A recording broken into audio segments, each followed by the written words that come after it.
Hey guys, I'm Gardiner, the Linux Gamer, and I've had a blast playing through every game that was entered into the Linux Game Jam 2018. It's been incredible, and I want to thank everyone who participated. If you submitted a game and it's not on this list, please know that you're by no means a loser. Game jams aren't a sport, and I don't think they're a competition. They're more a means of testing yourself and seeing what you're capable of. And you lot, you're a talented bunch. Several people have stated that they wished they had more heads up. So I set up the next game jam a year ahead of time, April 10th, 2019. Be there or be square, man. The date's set in stone, and it should be a good time. It looks like Cheeseness is on board to judge again, and hopefully we can get more people on board to judge as well. Speaking of my friend Cheeseness, he's composed a superb write-up of the jam. There is a ton of interesting facts there too, like, did you know that nearly 60% of the games submitted to the jam were licensed permissively? That's awesome. Check out his write-up over on his blog. There's a link in the description. But let's talk about my favorite games, shall we? I had a very hard time whittling this list down to only 5. Virtually every game had something unique and interesting, even if it wasn't evident on a surface level. However, there were a few standout entries that I feel deserve some recognition. Now, in no particular order, we have Two Button Night is a combat game that maps all your actions to just 2 buttons. I see what you did there with the name and all.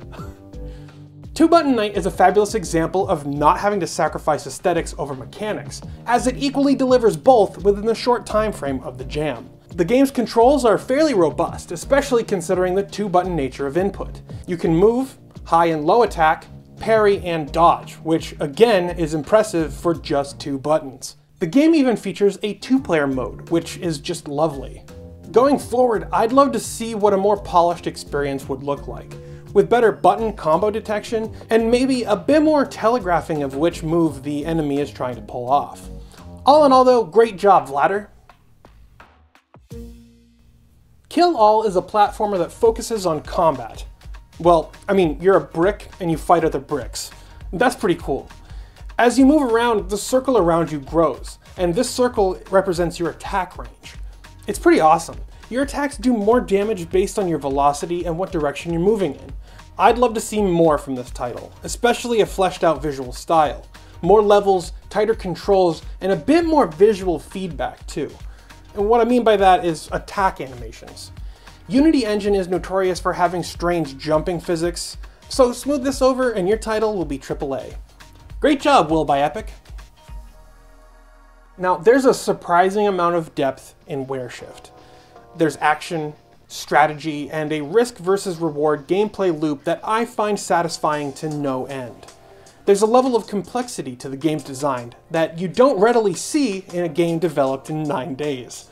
You have ever-draining health that you can recover through killing enemies and by hiding in bushes. You can also transform between different states. The game's visual style is on point, and I found it to be one of the most charming displays of the jam. The lack of sound and the somewhat body controls are the only real critiques I can levy against Wereshift.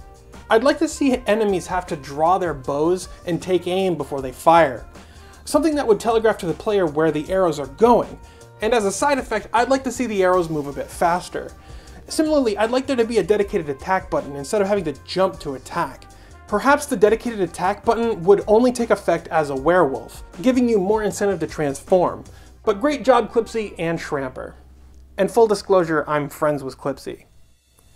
Project AL, while lacking in the number of levels, certainly has the most complete mechanics of the jam.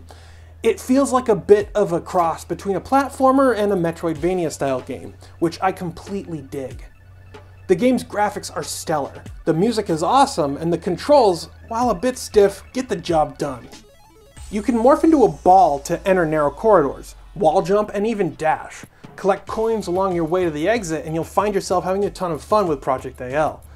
I'd like to see the controls be refined. A larger window for dashing after jumps might add more to the experience. Also, having the duration of the jump button control how long and how high you jump would make a huge difference to my perceived stiffness of the controls. Also, more levels would be awesome, obviously. And if there were, perhaps a variety of objectives to complete in each stage would be awesome too. Any way you slice it, great job Obsidian BLK. Gunship Tactical Munitions Capitalism is a puzzle game that utilizes simple monochromatic graphics to conceal a deep strategy game. You get 2 types of ammunition, and each type subtracts a fixed number of points from your score. To gain points, you need to destroy the blocks on the other side of the screen. In order to progress, you need to destroy all the blocks while breaking even in your score. Planning is required in order to blow up the blocks while breaking even, and the last level is deceptively difficult. I'd like to see more levels with this title, perhaps a quick preview of what the puzzle looks like before you play the first time, and maybe an additional type of ammunition could shake up the gameplay. Or perhaps later levels have a preloaded opening volley that you have to account for in your budgeting. But yeah, great job, Zach Stevens. So yeah, that's my list of the top 5 games that were submitted to the Linux Game Jam 2018. Make sure you check out the blog post that Cheeseness wrote down in the description. If you believe in the work that I do, you can support the show over on Patreon or LibrePay. Or you can buy one of those t-shirts that I make if you're into that kind of thing. But anyway, if you enjoyed this video, make sure you hit that like button and share it with your friends, and don't forget to subscribe to see more from me, the Linux Gamer. And as always, thanks for watching.